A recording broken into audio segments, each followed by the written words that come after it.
और आज हमने ये बात की है दोस्तों कि अगर हम यहाँ पर हैं तो देखिए, कोई भी परिवार ये नहीं चाहता कि हम अपने बच्चे को रिहैबिलिटेशन में रखें। सच कह रहा हूँ झूठ कह रहा हूँ मैं, बताइए? कोई नहीं रखना चाह रहा है। मतलब यार देखो, एक तो पैसा लगता है, फिर समय लगता है, और फिर भावनात्मक तकलीफ़ें होती हैं, इमोशनल अटैचमेंट सभी के साथ होती है। तो क्या होता है, तकलीफ़ होती हैं। जब आपके साथ बहुत सारी उनके जज्बात जुड़े हैं, तो जब आप उनसे अलग होंगे, आगे आ जाओ ये वाली पे, तो फिर उनको भी तकलीफ़ होंगी, और फिर उनकी तकलीफ़ें पता है निराशा में बदल जाएंगी, और आपकी भी तकलीफ़ें, आपके भी दर्द निराशा में और आइसोलेशन में ले जाएंगे, आपको अकेला ले जाएंगे।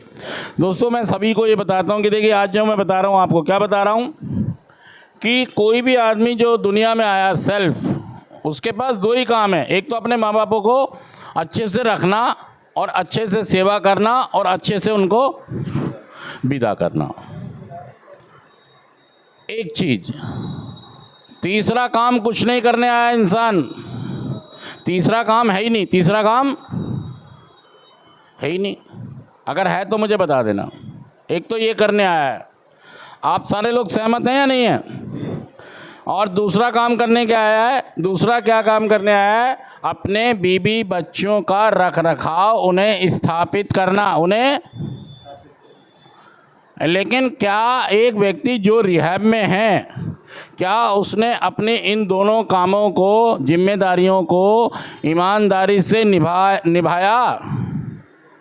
देखिए, हो सकता है आपने कुछ दिन निभाया हो, पहले कुछ साल, लेकिन ये कुछ दिन या कुछ साल नहीं निभाना था, ये हमेशा निभाना था। ये जब तक निभाना था जब तक मैं इस दुनिया में हूँ, या इसका कोई कंडीशन नहीं है। हो सकता है आपके साथ कुछ ऐसी चीज़ें हो जाएं कि आपको इनसे अलग, लेकिन तकलीफ़ें फिर भी नहीं दे सकते हम इनको, तकलीफ़ें। लेकिन जो व्यक्ति नशा करता है, ना वो सेल्फ को देख पाता है, ना वो और अगर वो ये काम सफलता से करता, तब हम ये कहते कि इसने अपनी जिम्मेदारियों को, मतलब फिर भी 100 में से हम आपको कोई ऐसा नहीं 100 नंबर देते, ये तो करना ही था आपको, इसलिए नंबर नहीं मिल रहे हैं कि ये तो आप करने ही। मैंने अपनी फैक्ट्री को करोड़ों का बना लिया, तो आपके लिए तालियां बज सकती हैं, तालियां बजाई जा सकती हैं। और देखिए, इनकी सीवी, देखिए, अगर आपको इन दोनों कामों को करना है तो क्या करना होगा? कोई ना कोई काम, नौकरी, फैक्ट्री या कुछ भी ऐसा काम करना पड़ेगा आपको कि इन दोनों कामों को आप ईमानदारी से, क्योंकि इन दोनों कामों को करने के लिए और पैसे के लिए हमें काम या फैक्ट्री डालनी, जिसने लाइट कई बार बुझा दी, समझ लो उसकी मानसिकता हिल रही है थोड़ी सी। क्या हो रही है? अभी देखो, मैं पकड़ के देखूंगा, एक बार भी नहीं बुझेगी, इसका मतलब वो मेंटली स्ट्रांग है।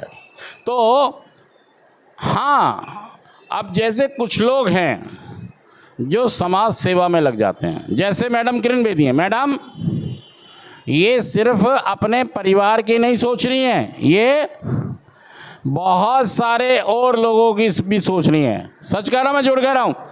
एक बार मैडम किरण बेदी के लिए ताली बजा दीजिए कि मैडम ने जो नशा मुक्ति के लिए कार्यक्रम शुरू किए, आज वो बहुत बड़ा पेड़ बन चुके हैं और बहुत सारे लोगों को फ़ायदा हो रहा है। हो रहा नहीं हो रहा है?